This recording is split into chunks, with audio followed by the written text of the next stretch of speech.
एक तरुण कामानिमित्त एका मोठ्या शहरामध्ये गेला होता। आता मोठ्या शहरामध्ये त्याला एक चांगली नोकरी सुद्धा मिळाली होती आणि चांगलं उत्पन्न सुद्धा त्याला त्याच्या नोकरीमधून त्याला दर महिन्याला त्याची पगार सुद्धा भेटायची।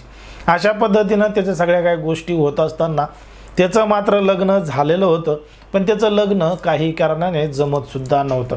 मग त्याला एकटेपणाची जाणीव सुद्धा व्हायची आणि त्याला सुद्धा वाटायचं की आपल्याला सुंदर एखादी गर्लफ्रेंड असावी, नाहीतर सुंदर एखादी अशी बायको तरी असायची। अशीच इच्छा त्या व्यक्तीची होती आणि तो व्यक्ती याच गोष्टीचा विचार करायचा आणि सोशल मीडिया या काही सगळ्या गोष्टी आहेत त्या अशाच पद्धतीने वापरायचा। बघता बघता एका तरुणीसोबत त्याची अत्यंत चांगली मैत्री होती आणि मैत्रीचं रूपांतर प्रेमामध्ये होतं। पण ती जी तरुणी होती ती दिसायला अतिशय सुंदर होती, तिच्यावर कोणीही फिदा होईल, कोणालाही ती आवडेल एवढी सुंदर ती तरुणी होती।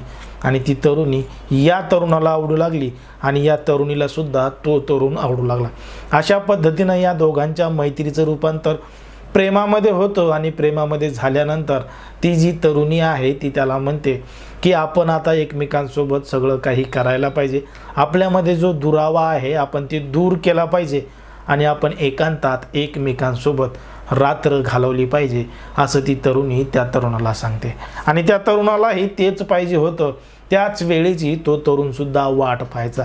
बघता बघता तो दिवस सुद्धा आला आणि मग त्या दिवशी त्या तरुणीनं त्याला एका 5 स्टार हॉटेलमध्ये रूम बुक करायला सांगितलं आणि रूम बुक केल्यानंतर त्या ठिकाणी जो तरुण आहे तो अगोदरच पोहोचला होता, तर नंतर त्या ठिकाणी ती तरुणी सुद्धा पोहोचली। जे काही त्यांचं बऱ्याच दिवसापासून प्रेम प्रकरण चालू होतं आणि त्यांचा जो करायचं होतं तोच वेळ त्या दिवशी आलेला होता आणि अगदी त्यांनी ठरल्याप्रमाणे एकमेकांचे कपडे काढायला सुरुवात केली आणि घडलं एक धक्कादायक प्रकरण। नेमकं काय आहे संपूर्ण प्रकरण, कुठं घडली ही घटना, हे आपण अगदी सविस्तरपणे जाणून घेणार आहोत। पण जर तुम्ही अजूनही आपलं चॅनल सबस्क्राईब केलं नसेल तर लगेच सबस्क्राईब करून घ्या आणि बाजूला असणाऱ्या बेल नोटिफिकेशनला सुद्धा ऑन करायला विसरू नका। आता ही जी संपूर्ण घटना आहे ती आहे आपल्या महाराष्ट्रातीलच पुण्याची। पुण्यामध्येच राहणारा एक तरुण होता आणि तो तरुण काही नोकरीनिमित्त पुण्यामध्ये राहत होता आणि राहत असताना त्याला चांगला पगार बिगार सगळ्या काही गोष्टी होत्या, पण एकटेपणाची जाणीव त्याला मोठ्या प्रमाणात व्हायची। मग त्यानं हेच सगळं करत सोशल मीडियाचा वापर घेतला आणि जशी नोकरी संपली तसं सोशल मीडियाचा वापर तो करू लागला। यामधूनच त्याला एक सोशल मीडियावर एक ॲप माहीत झालं, ते म्हणजे सिकिंग ॲडव्हेंचर।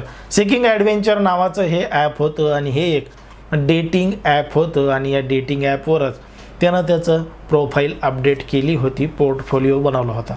याच माध्यमातून त्याची एका सुंदर तरुणीसोबत ओळख झाली आणि त्याचसोबत मैत्रीसुद्धा झाली। बघता बघता या दोघांचं बोलणं अतिशय वाढलं, या दोघांची चॅटिंगसुद्धा वाढली आणि हे एकमेकांना अगदी चांगल्या पद्धतीनं बोलू लागले। मग ती जी तरुणी आहे तिनं सांगितलं की तू टेलिग्रामवर आहे का? तो म्हणे हो मी सुद्धा टेलिग्रामवर आहे। मग टेलिग्रामवर यांनी एकमेकांना फोटो पाठवणं, हे पाठवणं, अशा पद्धतीचं यांचं बोलणं वाढलं। पण ती तरुणी म्हणे की आता आपण प्रत्यक्ष येऊन भेटलं पाहिजे, काहीतरी वेगळं केलं पाहिजे। त्या तरुणाला सुद्धा हीच गोष्ट पाहिजे होती। त्यानं त्या तरुणीला मान्यता दिली आणि सांगितलं ठीक आहे, तू कधी फ्री आहेस सांग, आपण त्या दिवशी भेटू। ती तारीख होती 20 ऑक्टोबरची। 20 ऑक्टोबरला हे दोघंजण एका मोठ्या हॉटेलमध्ये भेटतात आणि त्या तरुणीनं त्या तरुणाला सांगितलं होतं की तू एका मोठ्या हॉटेलमध्ये रूम बुक कर आणि तू रूम बुक केली की मग मी त्या ठिकाणी तुला भेटायला येईल। आता ठरल्याप्रमाणे त्या तरुणानं त्या ठिकाणी रूम बुक केली आणि अगदी परफ्यूम मारून त्या तरुणीची वाट पाहत होता। ठरलेल्याच वेळी ती तरुणीसुद्धा त्या ठिकाणी आली आणि अगदी आकर्षक स्वरूपाचा असा ड्रेससुद्धा घालून आली। हे दोघंजण बेडवर बसले आणि एकमेकांशी गप्पा मारू लागले। मग गप्पा मारता मारताच यांनी एकमेकांचे कपडे काढण्याला सुरुवात केली आणि कपडे काढण्याला सुरुवात केल्यानंतरच अचानक कोणीतरी बाहेरून दार वाजवलं आणि दार कोणी वाजवले म्हणून ती तरुणी दाराच्या दिशेने गेली। तिनं काहीही विचारलं नाही कोण आहे काय आहे, डायरेक्ट दरवाजा उघडला आणि दरवाजामधून एक पुरुष आतमध्ये आला आणि त्याने आतमधून दार लावून घेतलं आणि जो तो तरुण होता त्या तरुणीसोबत सगळं काही करत होता त्याला बेदम मारहाण करायला सुरुवात केली।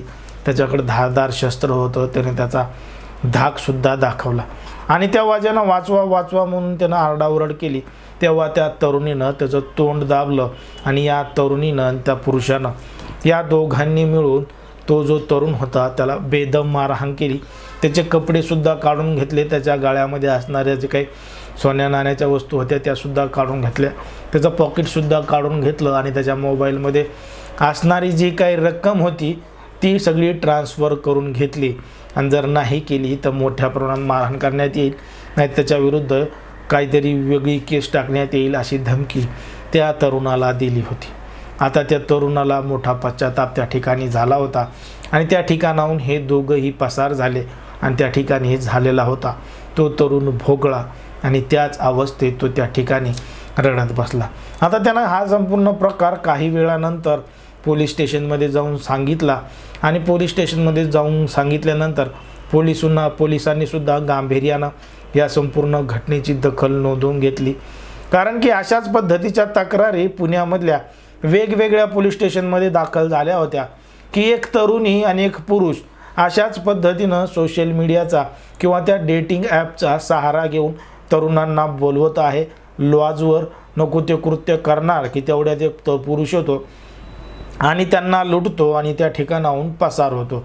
पुण्याच्या वेगवेगळ्या पोलीस स्टेशनमध्ये तक्रारी दाखल झाल्या होत्या आणि त्यामधूनच मग सामाजिक सुरक्षा विभाग आणि मानव वाहतूक प्रतिबंध कक्ष यांनी समांतर तपास चालू केला. समांतर तपास चालू केल्यानंतरच त्यांनी एका 27 वर्षीय महिलेला ताब्यात घेतलं आणि 27 वर्षीय जी महिला होती ती मूळची उत्तराखंडची होती आणि तिच्यासोबत एक जो पुरुष होता तो होता दिल्लीचा. या दोघांनाही पोलिसांनी ताब्यात घेतलं कारण की ते अशाच पद्धतीनं एका तिसऱ्या व्यक्तीला फसवण्याच्या तयारीत होते आणि फसवण्याच्या तयारीत असतानाच त्या ठिकाणी पोलीस गेले आणि पोलिसांनी त्यांना रंगेहात पकडलं आणि आता त्यांची कसून चौकशी केली जात आहे. जेव्हा त्यांची कसून चौकशी केली, त्यांचं सगळं काही रेकॉर्ड तपासला, तेव्हा पोलिसांना समजलं की हे जे दोन जोडपं आहे या दोघांनी आत्तापर्यंत हैदराबादमध्ये, बंगलोरमध्ये आणि मुंबईमध्ये अशाच पद्धतीनं आत्तापर्यंत अनेक तरुणांना चुना लावला, अनेक तरुणांना यांनी लुटलेलं आहे. आता या ठिकाणचे जे पोलीस निरीक्षक आहेत भरत जाधव सामाजिक सुरक्षा विभागाचे, त्यांनी असं आवाहन केलेलं आहे की कुठंतरी एक सामाजिक नागरिक म्हणून आपणही सावध राहिलं पाहिजे आणि कुठलाही सोशल मीडिया वापरताना, कुठलाही ॲप वापरताना थोडी काळजी घेतली पाहिजे. आणि काही लोकांसोबत अशा गुन्हे घडले तरी काही लोक पोलीस स्टेशनमध्ये जाऊन तक्रार देत नाहीत, पोलिसांना घाबरतात किंवा कुठल्या तरी भीतीपोटी पोलीस स्टेशनमध्ये तक्रार दाखल करत नाहीत.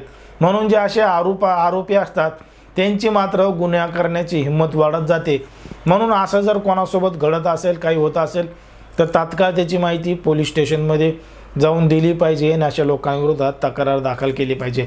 एकंदरीत या संपूर्ण प्रकरणावर आणि घटनेवर तुम्हाला काय वाटतं हे अगदी स्पष्टपणे कमेंटमध्ये सांगा आणि अशाच पद्धतीचे नवनवीन व्हिडिओ पाहण्यासाठी आपल्या चॅनलला लगेच सबस्क्राईब करून घ्या. धन्यवाद.